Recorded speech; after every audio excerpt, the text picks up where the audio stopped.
পৃথিবী ফেটে যেতে লাগলো প্রচণ্ড শব্দে। এক এক করে কবরগুলো খুলে গেল।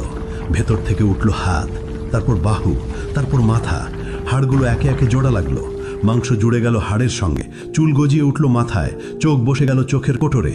প্রতিটি মানুষ দাঁড়িয়ে গেল একে একে, ধুলো মাটিতে ঢাকা, অবাক, নগ্ন, ভীত আর কাঁপছে।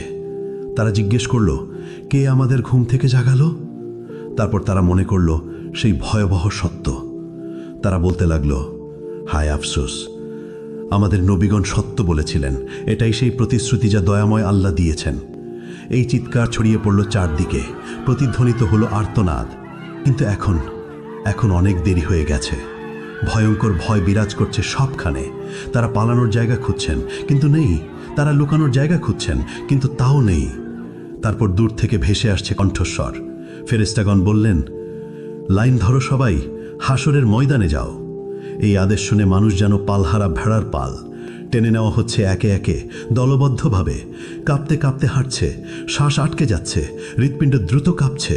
তারা ফিসফিস করছে, ইয়া রাব্বি, ইয়া রাব্বি। কিন্তু এখন অনেক দেরি হয়ে গেছে। যখন সুযোগ ছিল দুনিয়ায়, তখন তারা নামাজ পড়েনি, তখন তারা আল্লাহকে মনে রাখেনি। এখন মনে পড়ছে, কিন্তু খুব দেরি হয়ে গেছে।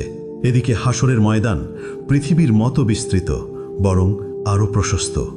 কোটি কোটি মানুষ, অসংখ্য প্রাণ একত্রে। আদম আলাইহিসসালাম থেকে শেষ নবজাতক পর্যন্ত সবাই এখানে উপস্থিত। অসংখ্য ভিড়, শ্বাস নেবার জায়গা নেই, চলাফেরার জায়গা নেই। মানুষ ভয়ে একে অপরকে চেপে ধরছে। সূর্যকে কাছে আনা হয়েছে ঠিক মাথার উপরে, শুধু 1 মাইল দূরে। কি অসহ্য তাপ! শরীর থেকে ঘাম ঝরছে অবিরত। কেউ তাদের গোড়ালি পর্যন্ত ঘামে ডুবে আছে, এরা সামান্য পাপী। কেউ হাঁটু পর্যন্ত ডুবে আছে, এরা মাঝারি পাপী। কেউ কোমর পর্যন্ত ডুবে আছে, এরা অনেক পাপী। কেউ গা পর্যন্ত ডুবে আছে, এরা মারাত্মক পাপী। কেউ ঘামের মধ্যে মুখ, নাক ঢেকে আছে, এরা সবচেয়ে ভয়ানক পাপী। তারা ঘেমে ডুবে যাচ্ছে, কিন্তু মরতে পারছে না, কারণ মৃত্যু আর নেই। এই শাস্তির মধ্যেই সময় অতিবাহিত হচ্ছে। বছরের পর বছর কেটে যাচ্ছে, তবুও তারা দাঁড়িয়ে। হাসরের ময়দানে 1000 বছর গেল, 2000 বছর গেল, 3000 গেল, 5000 গেল, 10,000 গেল, এইভাবে 50,000 বছর চলে গেল। তারা কাঁদছে, ইয়া রাব্বি, ইয়া রাব্বি, আমাদের বিচার শুরু করো না এখনই। এই অপেক্ষা শাস্তির চেয়েও কঠিন। আমাদেরকে জাহান্নামে নিক্ষেপ করো, কিন্তু তবুও এই অপেক্ষা শেষ করো। আমরা আর পারছি না। কিন্তু আল্লাহ, যিনি ন্যায় বিচারক, তাদেরকে অপেক্ষায় রাখলেন। কারণ দুনিয়ায় তারা তার আদেশকে অপেক্ষায় রেখেছিল। তারা সালাত বিলম্বিত করেছিল, তারা তওবা পিছিয়ে দিয়েছিল। আর আজ তারাই অপেক্ষায়। এমন সময় জাহান্নামের আগমন।